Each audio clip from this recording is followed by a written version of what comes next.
An ordinary school day turned into a moment of sharp injustice when Cameron's hair was cut without warning, stripping her of dignity in front of her classmates. Miss Farrell, the teacher who should have protected her students, became the cause of outrage and hurt through her careless authority. But Cameron's fate changed when her mother, Police Captain Loria, stepped in with unwavering resolve that shook the entire school. Just listen to how this dramatic turn brought true justice, and why the final showdown will leave you believing in the power of courage and hope.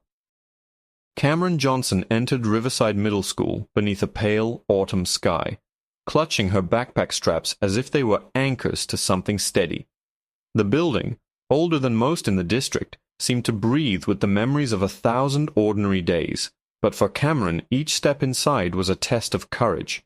Her family had moved across the state only a month before, and the hallways still felt foreign. She had not yet memorized the mosaic of faces, the smell of disinfectant, or the rhythm of the morning announcements over the tinny intercom. Her hair was a tapestry of careful braids, woven with patience and love in the early dawn hours, each strand pulled tight and smoothed by her mother's hands. The hairstyle was more than a choice of appearance.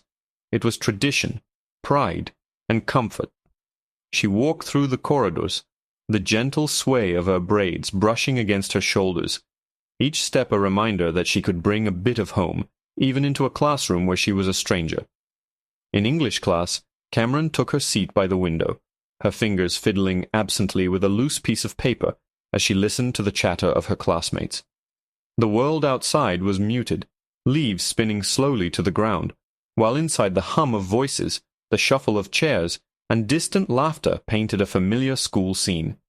Miss Emily Farrell, the teacher, moved with sharp precision through the room, her gaze landing on each student for only a moment before flicking elsewhere. Whispered rumors about her sternness often darted through the halls. She was known for her insistence on order and discipline. With a suddenness that left the air prickling, Miss Farrell called Cameron to the front. The class quieted instantly, sensing a shift, the kind of moment where everyone seems to stop mid-breath. Cameron stood, heart fluttering, her feet unwilling but obedient. She made her way past a sea of eyes, some watchful, some indifferent, settling at the edge of the teacher's desk. Beside a stack of papers, Miss Farrell produced a pair of scissors. Her voice was calm, almost clinical, as she addressed Cameron. "Your hair is a distraction. We need to focus. Come here." There was no invitation for argument, no empathy in her tone, only the expectation of compliance. Cameron tried to speak, but nothing came. Her classmates were silent, caught between confusion and the melting anxiety that comes with witnessing something unfair. Miss Farrell's hands moved to Cameron's braids, gathering them with a professional efficiency that felt all wrong under the fluorescent lights. She raised the scissors and without hesitation began to cut. The sound was intimate, slicing through strands and into the quiet that blanketed the room. Each snip seemed louder, echoing inside Cameron's thoughts. She watched, powerless, as her hair fell in gentle arcs to the polished floor. Her scalp felt cold, exposed, her composure slipping. She was still in front of the class, but now she wished she were invisible. The class watched in stunned silence. For some, the moment was almost surreal. A trusted authority figure crossing a line no one knew was there. For others, there was a dawning discomfort, an urge to speak that never became words. Cameron felt the weight of their stares. Sympathy mingled with the fear that speaking up would invite trouble. When the ordeal was done, Miss Farrell disposed of the braids with the kind of careless gesture reserved for broken pencils or torn pages. She told Cameron to return to her seat and resume her work, as if what had just happened was a routine correction. Cameron walked back slowly, shoulders squared with effort, head lowered. The hardness of the chair pressed against her back. Her fingers found the uneven ends of her hair, tracing the unfamiliar texture. No one laughed. No one offered comfort. The lesson continued, but for Cameron the words on the board blurred and faded. She stared at the side of her desk where her braids once fell, feeling a searing emptiness in their absence. Outside the world was unchanged. Clouds drifting lazily, children playing on distant fields, but inside her something had shifted. The classroom had become a place of uncertainty. At lunch, the whispers started. A few students murmured quietly about what they had seen, some outraged, others afraid to get involved. Cameron sat alone, chewing slowly, replaying the scene in her mind and trying to make sense of what she had done wrong. In the afternoon, as school ended, she walked home without speaking. The neighborhood was quiet, every house familiar, yet far away. Cameron wondered how to explain to her mother, fearing disappointment or new problems. The courage required to return home now felt heavier than anything she had ever carried before. The sun began to set, painting golden lines across the living room windows. Cameron stood in front of the mirror, studying her reflection. She lifted a hand to her head, remembering her mother's gentle encouragement that morning, the stories told with each braid twisted, the songs hummed softly. Now, only uneven strands remained. The day had changed her idea of safety, turning the ordinary into something uncertain. And in the silence of her room, Cameron held back tears, searching for the strength to face whatever tomorrow would bring.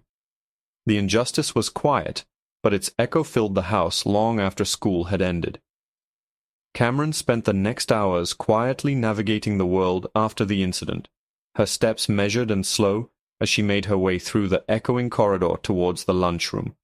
The school building, once a neutral backdrop to her daily routine, now felt charged with tension, every glance a silent question, every whisper a signal of uncovered discomfort. She held her backpack close, settling at a table near the wall, where late afternoon sunlight splashed patterns across chipped linoleum. Lunch passed with muted sounds, the scrape of a tray, the soft drip of water from cold containers, the shuffling of shoes upon tile. Cameron was acutely aware of her altered appearance, fingers constantly drifting to the sensitive edge where her hair, her shield, had been severed. Around her, students wrestled internally with what they had witnessed.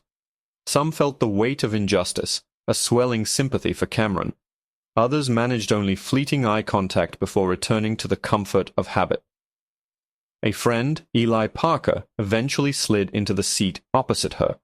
Wordless at first, his presence a simple gesture of solidarity. Eli was careful, choosing words as if each held significance. "I saw what happened. No one should have to go through that," he offered, voice barely above a whisper lost among the noise. Eli knew Cameron's story, the morning spent with her mother braiding strands, the pride stitched into every touch, and he recognized the depth of what was taken. Cameron struggled to respond, her emotion tangled between grief and the desire for normalcy. The minutes stretched long, punctuated by silent exchanges as the meaning of friendship hung between them, a reassurance that Cameron was not wholly alone, even as isolation threatened to settle for good. Across the cafeteria, other students watched her, privately assessing where justice might be found in a world ruled by rigid authority. A few instructors wandered the edges, oblivious to the strain, concerned only with order and routine. The space itself was heavy with unspoken questions. Should someone have intervened? Was their silence a form of complicity? Did their fear of confrontation outweigh their sense of fairness? As the school day slipped towards dusk, Cameron moved from class to class, each room echoing the same quiet discomfort. She was careful to avoid drawing attention, but her presence was a reminder of vulnerability and the unpredictable power of those who make decisions. Students whispered in groups, some suggesting that it was wrong, others worrying about the consequences if they spoke out. Cameron envied their innocence, wishing she could return to her own before the scissors had divided her morning from her afternoon. When final bells rang, Cameron stepped outside. The air was crisp, yet the walk home felt heavier than usual. Colors in the world had dulled lawns, cars, curbside trees, each detail now marked with the memory of loss. At home, Cameron's mother, Gloria Johnson, was waiting. She immediately sensed something unusual from the way her daughter moved, the way Cameron dodged her gaze and let her backpack drop to the floor, heavier than its contents suggested. Gloria's voice was gentle, quietly insistent. She reached out, her hands soft but strong as she brushed a finger along Cameron's scalp in hope of understanding. During the conversation that followed, Cameron struggled with words, wrestling to explain what had happened without reliving it. She faltered, face turned away from the light, only finding courage when Loria sat beside her, close but not pressing, patient for something fragile to emerge. Through quiet questions and soft reassurances, their story slowly unfolded. Loria listened, her expression shifting from confusion to deep sorrow. Upon learning the details, she enveloped her daughter in a long embrace, holding Cameron close while promises of support filled the space between them. She refused to allow sadness to become silence. Her presence was a shield Cameron had not known she needed. That evening, the house was a haven for recovery, filled with warmth and the subtle rhythms of resilience. Cameron's pain was met by her mother's unwavering empathy, and as darkness fell, hope flickered in small but meaningful ways. Loria arranged the remnants of Cameron's braids with careful hands, transforming brokenness into comfort.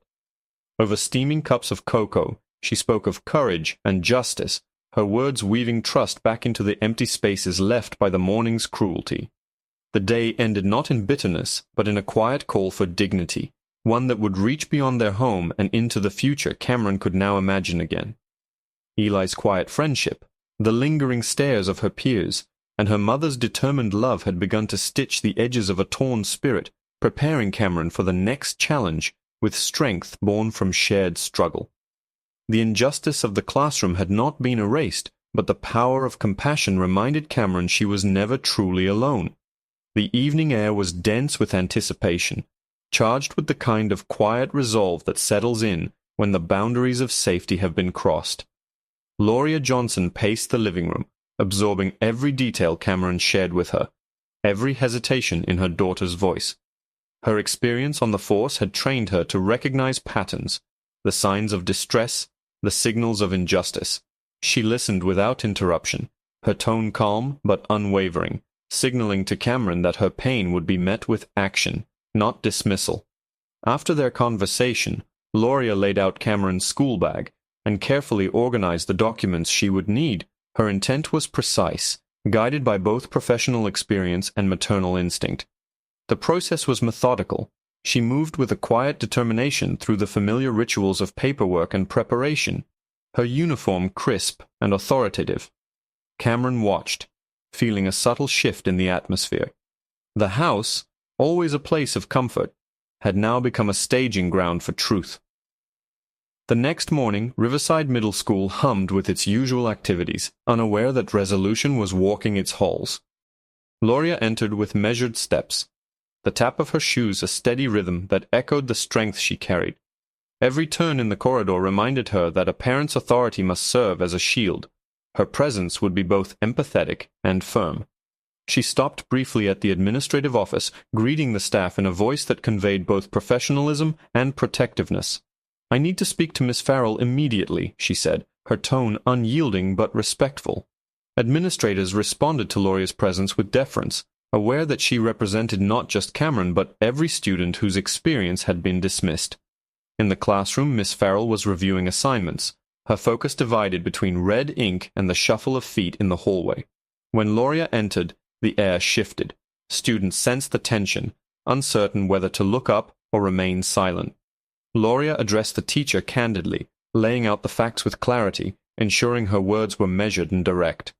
"No one has the right to unilaterally alter a student's appearance, to strip them of dignity, or to impose shame in a place meant for growth," she began, voice low and calm, balancing empathy and authority. Miss Farrell attempted to offer justifications, citing routine discipline and educational standards. Loria listened, her posture steady, her expression thoughtful and resolute. She countered each argument with facts, not accusations, never raising her voice, never turning the confrontation into spectacle. Instead, she focused on principle. Every child deserves respect. Every action must be answerable to values that extend beyond the classroom. For students witnessing the scene, the moment was transformative. Authority was being modeled not as domination, but as advocacy strength channeled into care. Loria looked around, meeting the eyes of those who had been afraid to speak, letting them know through her presence that power could be compassionate and just. After their meeting, Loria proceeded to the principal's office to initiate an official report. She detailed the incident with precision, ensuring that her statement would lead to accountability rather than conflict. The principal thanked Loria, his voice tinged with concern and recognition of the seriousness of the event. As the school bell rang, the corridor buzzed with murmurs of support and relief. Loria left the building with Cameron by her side, walking together beneath the rising sun. The experience had left its mark on each of them, but in the silent solidarity between mother and daughter, something vital had been restored, a sense of agency, a belief that justice carried out with empathy and dignity could be just as powerful as any disciplinary action. That evening the Johnson home was suffused with a new quiet, not of defeat but of restoration. Cameron saw her mother differently now, not just as a protector, but as a force for good, someone capable of turning adversity into an opportunity for change. Loria, too, recognized in her daughter an emerging resilience, a strength awakened by challenge. The journey had not ended with confrontation, but began anew with a firmer conviction that compassion and principle would guide every step forward.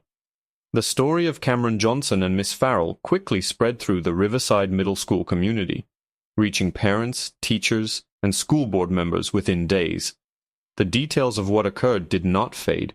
Rather, they sparked conversations at dinner tables, in the hallways, and across faculty meetings. Momentum built as families recognized that this incident was not only about a single student, but about how dignity and respect should be central to every child's education. School leaders initiated an official investigation, meeting with witnesses and reviewing policies about student well-being. The process was transparent, parents were invited to share concerns, students were encouraged to speak, and the administrative staff committed to restoring trust. For Cameron, each day brought a flood of new support. Eli and other classmates quietly rallied around her, no longer passive observers, but active allies in her quest for justice. Their solidarity transformed the atmosphere. What had been a silence born of fear now shimmered with hope and resolve. Miss Farrell, confronted with the full scope of her actions, was asked to take administrative leave while the incident was reviewed. The decision was communicated with compassion for all involved. When the school board ultimately moved to dismiss her, it was a response guided by the principles of restorative justice, ensuring Cameron was protected and that the school would grow from this moment, not repeat it. At home, Cameron rediscovered a sense of peace. Loria arranged to have a specialist rebraid her daughter's hair, using the carefully preserved strands, reclaiming the pride and tradition that had once been cast aside. The act became more than a simple restoration. It was a celebration of resilience, a reaffirmation that identity and heritage would not be broken by a single moment of cruelty. The family spent quiet evenings together, Loria sharing stories of her own childhood, reminding Cameron that every challenge faced is an opportunity for growth. Cameron listened, her sense of self gradually mending. The anxieties of the past days began to loosen their grip, replaced by the warmth of shared laughter and the gentle encouragements of newfound friends. In the following weeks, Cameron noticed subtle but powerful shifts at school. Guidelines were introduced for supportive teaching practices, and faculty participated in workshops dedicated to empathy and respect. Students felt safer expressing themselves. Cameron, no longer isolated by her experience, became a voice for compassion, able to help others who struggled with vulnerability. The Johnsons understood that their victory was not singular. Cameron's triumph was a ripple in a larger movement, one that would shape their community's values for years. Justice had been restored not only through discipline, but through healing, dialogue, and solidarity. Cameron walked the hallways with her head high, a quiet confidence sparkling in her eyes. Every new day felt like a chapter reclaimed, bright with possibility. The catharsis, gentle and profound, came in small moments, a supportive nod in class, a lesson taught with kindness, the trust rebuilt with every braid woven anew. Cameron's story was no longer one of shame and loss, but of hope and strength born from adversity, and in the hearts of her community, it became a call to stand together, always for the dignity of every child.